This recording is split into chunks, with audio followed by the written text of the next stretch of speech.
Jahon tarixi 7-sinf 2-3 mavzu. Frank davlati qirollikdan imperiya sari. Frank qabilalari. German qabilalari barpo etgan davlatlar orasida mustahkam va uzoq yashagani Franklar qirolligi bo'ldi. Frank qabilalari dastlab Reyn daryosining quyi qismida yashagan. Ular ham boshqa German qabilalari singari urug' qabila tuzumida yashab, dehqonchilik va chorvachilik bilan shug'ullanganlar. Talonchilik urushlari Franklarning ham mulkiy tabaqalanishini tezlashtirib, harbiy zodagonlar va drujinalarning ta'sirini kuchaytiradi. Franklar qirolligi. Franklarning 5-asr o'rtalarida Rim imperiyasining ularga qo'shni hududlari Sena va Luvara daryolari havzalariga tahditlari kuchaya boradi. Franklar davlati Shimoliy Galliyada barpo etiladi. Uning asoschisi Meroviylar urug'idan chiqqan Salli Franklar yo'lboshchisi Lodvig bo'lgan. Uning qo'shnisi 486-yili Suason shahri yaqinida Rim qo'shinini yengadi. So'ngra viskotlarni bo'ysundirib, Janubiy Galliyani ham egallaydi. Meroviyning nabirasi Lodvig Franklarning ilk qirolligi Merovinglar sulalasiga asos soldi. U taxtga da'vogarlarning barchasini bartaraf etib, qahramonlarni chaqirmay qo'yadi. Qirol saroyi boshqaruv markazi hisoblangan. Qirollikning harbiy kuchi 4 sonli drujina bo'lgan. Viloyatlarni boshqarish graflarga topshirilgan. Franklar Galliyani istilo qilar ekanlar, mahalliy Rim zodagonlarining yer mulklariga tegmaydilar. Ko'p sonli bo'lmagan Franklarga Rim imperatoriga tegishli va bo'sh yotgan yerlar bo'lib beriladi. Natijada Franklar hokimiyatining tan olgan mahalliy asilzodalar Lodvigga mamlakatni boshqarishda yordam berib, asta-sekin Frank zodagonlari bilan qo'shilib ketadilar. Franklarda davlat aholisi aralashib, lotin german tilida so'zlashganlar.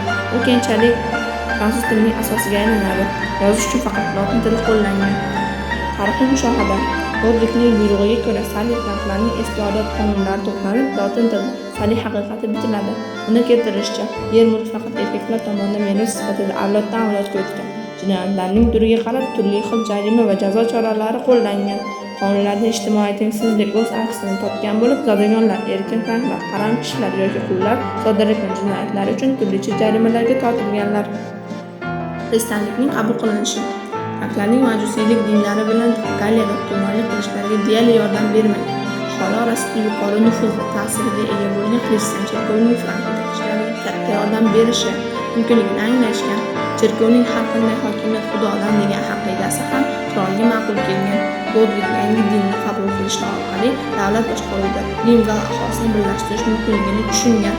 Qirol 496-yilda Rim cherkovi va tartiblari bo'yicha xristian dinini qabul qiladi. So'ngra qirol drujinasi va oddiy franklar ham qabul qilishadi. Bu tadbir qirol hokimiyati va Rim papasi boshchiligidagi harbiy cherkov ittifoqini ta'minlaydi. Rim papasi katolik cherkovining boshlig'i.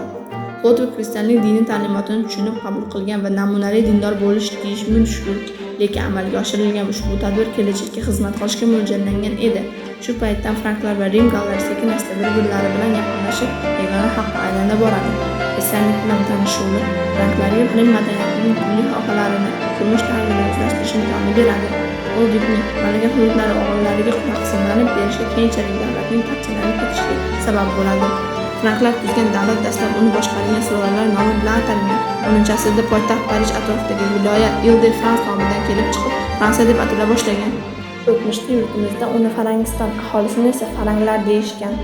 Karl Martel davrida Frank qirolligiga xavf solgan nizolarga barham beriladi. Franklar hududlariga Pireneya tog'lari ortidan arab xalifaligi qo'shinining bosqini boshlanadi. 7 kun davom etgan 732-yilgi Potey jangida Karlning otliq qo'shini arablarning hujumini to'xtatishiga muvaffaq bo'ladi. Bu g'alaba sharafiga Karlga Martel, ya'ni bolg'a laqabi beriladi. Tashqi dushmanlar hujumlarini qaytarish uchun franklar qo'shinini isloh etish hamda kuchli otliq qo'shin tuzishga majbur bo'lganlar. Jang maydonlarida otliq qo'shin asosiy rol o'ynaganligi bois piyoda tashqi urushda keyingi o'rinda turgan. Benefitsiya islohoti. Hamisha urushga tayyor otliq qo'shin tuzish maqsadida Karl Martel o'ziga xizmat qiladigan harbiy kishilar sonini ko'paytiradi. Bu otliq qo'shin jangchilarga dehqonlar foydalanayotgan ijara yoki jamoa yer maydonlarida taqsimlab bera boshlaydi. Harbiy xizmat uchun taqdim etilgan yerlar benefitsiya, ya'ni ehson, yaxshilik degan ma'noni anglatadi. Benefitsiya deb nomlangan. U ilk o'rta asrlarda G'arbiy Yevropada qirol yoki yirik feodallarga muayyan ishni bajarish, ko'pincha harbiy xizmat o'tash sharti bilan in'om qiladigan yerni anglatgan. Bunday yerlar merosiy bo'lib qolmagan, harbiy xizmat bajarish muddatiga berilgan xolos. Agar jangchi harbiy xizmatni bajarmay qo'ysa, benefitsiya olib qo'yilgan. Fyodni olish bilan bog'liq barcha shartlar taqdim etuvchi va oluvchi o'rtasidagi shartnoma bilan mustahkamlangan. Fyod egalarini feodal deyish odatiy tusga kirgan. Benefitsiya islohoti oqibatida davrlar o'tib feodallar toifasi shakllanib, o'rta asrlikdagi asosli yerlar yaratiladi. Tarixiy mushohada: davrlar o'tib benefitsiya harbiy xizmatni o'tash sharti bilan merosga o'tkazila boshlanadi. Natijada 10-asrda benefitsiya fyodga shartnomaga ko'ra harbiy xizmat va boshqa majburiyatlarni bajarish sharti bilan berilgan meros yer mulkka aylanadi. Karl Martinning o'g'li Pipin Pakana otasining yutgan cherkov yerlarini musodara qilish siyosatidan voz kechishga qaror qildi hamda cherkov bilan yaqinlashish siyosatini yurgizadi. Chunki Merovniy qirollarni taxtdan tushirib, o'zi qirol bo'lishi uchun papalar yordamiga muhtoj edi. Nihoyat Pipin Pakana maqsadiga erishadi. Merovinglar sulolasidan bo'lgan so'nggi qirolni taxtdan tushirib, Rim katolik cherkovi papasiga qirol bo'lish istagini bildiradi va undan qo'llab-quvvatlashni so'raydi. 751-yil Suason shahridagi Frank zodagonlarining yig'ilishida Pipin Franklar qiroli deb e'lon qilinadi. Shunday qilib, Karolinglar sulolasi rasman 751-yil va 987-yillarda hukmronlik qila boshlaydi. Aslida sulolaning asoschisi Pipin Pakana bo'lsa-da, davrlar o'tib tarixchilar sulolaning bu avlodning eng mashhur vakili Karl nomi bilan Karolinglar sulolasi deb nomlaganlar. Ko'p o'tmay, germanlarning Langobard qabilalari Rimni qamalga olganidan papa Pipinga yordam so'rab murojaat qiladi.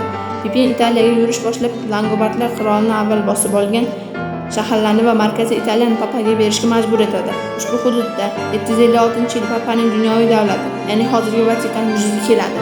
Bilog'onlar uchun Franklar Pipinni Pakana deb ataganlari uning bo'yi haqiqatan ham past bo'lgan, ya'ni 135 sm bo'lgan. Ammo aytishlaricha qirol jismoniy jihatdan kuchli bo'lib, uzun shamshirdan mohirona foydalangan. Buyuk Karl Pipinning o'g'li bo'lib, Franklar davlatini 768-yildan 814-yilgacha, ya'ni 46 yil boshqargan. Karl barvasta, kuchli va bardoshli inson bo'lgan. O'rta asrlarda Buyuk Karl haqida ko'plab rivoyatlar va qo'shiqlar bitilgan. Adib va sonnamochilar uning harbiy jasoratlari, adolatparvarligi va donishmandligini madh etishgan. Yevropa mamlakatlarining hukmdorlari uning 6-chi ismi, ya'ni Karolusni asos qilib o'zlarini Karol, ya'ni qirol deb atay boshlaganlar. Ko'plab harbiy yurishlarga boshchilik qilib, yirik saltanat tuzgan davlatda yangi qonunlar ishlab chiqib, ma'orif va madaniyatga hokimlik qilgani uchun tarixchilar Karolga buyuk nomini berishgan. Karlning hukmronligi yillarida 53 ta harbiy yurish olib borilgan. U katta qo'shin bilan uzoq yurishlar qilgan. Rim papasini ko'maklashish uchun 2 marta Alp tog'lariga oshib, Italiyaga bostirib kirgan. Karl Langobardlarni mag'lub etib, ularning qirolini asirga oladi. Italiyaning katta qismi Franklar davlati mulkiga aylantiriladi. Karl Arablar hukmronligidagi Ispaniyaga bir necha bor yurishlar qilgan. Bosib olingan kichik hududda Ispan markazi tuziladi. Frank qo'shinlarining eng uzoq davom etgan va og'ir urushlari Reyn va Elba daryolari oralig'ida yashagan Saks qabilalariga qarshi olib borilgan 772-804. Karl shafqatsizlik bilan ma'lum darajada sakslar xristian dinini qabul qilishlariga hamda o'z hokimiyatini tan oldirishga erishadi. Saksoniyalar bir necha grafliklarga bo'lib, ularni boshqarishga Frank va Saks zodagonlarini tayinlaydi. Zodagonlar yepiskoplar va monastirlar zabt etilgan mamlakatda katta yer mulklarga ega bo'lishadi. Karolinglar imperiyasi. Buyuk Karl hukmronligining so'nggi yillarida Frank qirolligini sobiq Rim imperiyasi hududlari bilan qiyoslasa bo'lar edi. Bu holat Karl maslahatchilari orasida uni qadimgi rimliklarga taqlid qilib imperator deb e'lon qilish g'oyasi tug'ilishiga olib keladi. Bunday imkoniyatga esa 800-yil mahalliy Rim zodagonlari tomonidan Papa Lev Kuchga qarshi ko'tarilgan isyontdan foydalanib erishiladi. Rimliklar tomonidan hujumga uchragan Papa katolik cherkoviga sodiqligini namoyish etgan Karl saroyiga boshpana izlab borishga majbur bo'ladi. U Buyuk Karldan yordam so'raydi. Papaning iltimosiga rozi bo'lgan Karl qo'shin yuborib isyonni bostiradi. Rim papasi minnatdorchilik sifatida 8-yili dekabrda Rimga kelgan Karlga avliyo Pyotr ibodatxonasida imperatorlik tojini kiygizadi. Shu tariqa Karlning muhorida ko'rsatilgan yangi Rim imperiyasi tashkil topadi. Uning markazi Axen shahrida boshlangan. Davlat boshqaruvi. Karlning saroy ayonlari va amaldorlari ayni paytda vazirlar vazifasini ham o'taganlar. Qirol saroyi yuqori lavozimlari qatorida moliya, soliq, harbiy soha, oshxona, otxona va ho'kizlar bo'lgan. Dik qabilalarni gersoglar nemischa saylangan harbiy yo'lboshchi, keyinchalik merasi qabila boshlig'i boshqargan. Davrlar o'tib gersog uning eng yuksak zodagonlar unvoniga aylanadi. Yirik bo'lmagan hududlarni imperator tayinlagan, graflar, nemischa qirol tayinlangan amaldorlar boshqargan. Ushbu atama ham zodagonlar unvoniga aylangan. Karl o'z davlati egallarini mustahkamlash maqsadida marklar, nemischa chegara viloyati tuzgan. Ularga markgraflar, nemischa chegara viloyati hokimi boshqargan. Karl saroy ayonlari bilan mamlakatni aylanib, joylardagi haqiqiy vaziyatni kuzatib, shu orqali davlatni boshqargan. Imperator yiliga 2 marta dunyoviy va ilmiy zodagonlik oliy kengashini o'tkazgan. Ularning roziligi bilan farmonlar chiqargan. Joylarda graflar boshqaruvi davom etgan. lekin ularni nazorat qilish uchun imperiyaning barcha hududlariga o'zi ishongan kishilar, ya'ni hukmdor vakillarni yuborgan. Imperiyaning asosiy qo'shni otliq bo'linmalari bo'lgan cherkov va episkoplari, yirik monastir abbatlar imperator farmonlarining joylarida amalga oshirishda jonbozlik ko'rsatganlar. Qara safarlari paytida graflar va episkoplarning faoliyatini shaxsan tekshirgan. Agar suiiste'mol holatlari aniqlansa, javobgarlar darhol lavozimidan chetlatilgan. Imperiya hududining behad yirik bo'lishini muntazam nazoratda saqlash qiyinlashtirilgan. Qolaversa, graflar ham o'z viloyatlarida yakka hokimlik o'rnatishga, lavozimlar merosiy bo'lishga intilganlar. Bu jarayon esa davlatlar o'rta markazlashgan boshqaruv zaiflashuvida imperiya inqiroziga yuz tutishga yo'l ochadi. Yevropa hukmdorlari orasida Karolning mavqei yuqori bo'lgan. Uning saroyiga uzoq yaqin mamlakatlar elchilar kelib turishgan. Tarixiy nomalarda yozilishicha, xalifa Harun ar-Rashid elchilari orqali Karolga qimmatbaho tuhfalar qatorida Quddusdagi Iso payg'ambar qabri joylashgan yerni ramziy taqdim etgan. Imperiyaning parchalanishi istilolar orqali tuzilgan Buyuk Karolning Yangi Rim imperiyasi taraqqiyotining turli darajasidagi qabilalardan tashkil topgan bo'lib, uzoq hukm surishi mushkul edi. Karl vafotidan ko'p o'tmay imperiyaning parchalanishi boshlanadi. Uning nabiralari davlati Verden shahrida 843-yilda tuzilgan shartnomaga muvofiq imperiya uchga bo'linib, ular asosida 3 ta Fransiya, Germaniya va Italiya davlatlari tashkil topadi. Verden shartnomasidan so'ng Karolinlar imperiyasining harbiy qismi Buyuk Karolning nabirasiga beriladi. Natijada harbiy Frank qirolligi vujudga keladi. Bu hududdagi aholining asosiy qismi shimoliy roman tilida so'zlashuvchi rim gallardan iborat bo'lganligi uchun fransuz xalqining shakllanish jarayoni jadallashib, hudud Galliya emas, balki Fransiya, franklar mamlakati deb atala boshlanadi. Ushbu davrda Karolinlar hokimiyatining zaifligi boshqa xalqlarning tinimsiz hujum qilishlariga imkon berdi. Natijada yirik feodallar birlashib, mamlakatni bosqinchilardan himoya qila boshladilar. Karolinlardan so'nggi yalpi Ludovik V vafot etgach, zodagonlar va ruhoniylar 987-yilda Robert Bernard xonadonidan bo'lgan graf Guge Kapetinni Fransiya qiroli deb e'lon qiladilar.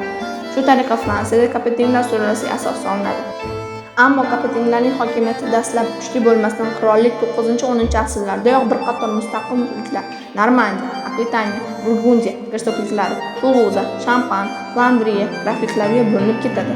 Ularning har biri mustaqil bo'lib, ba'zan qiroldan ham kuchliroq qo'shin va katta yer mulklarga ega edi.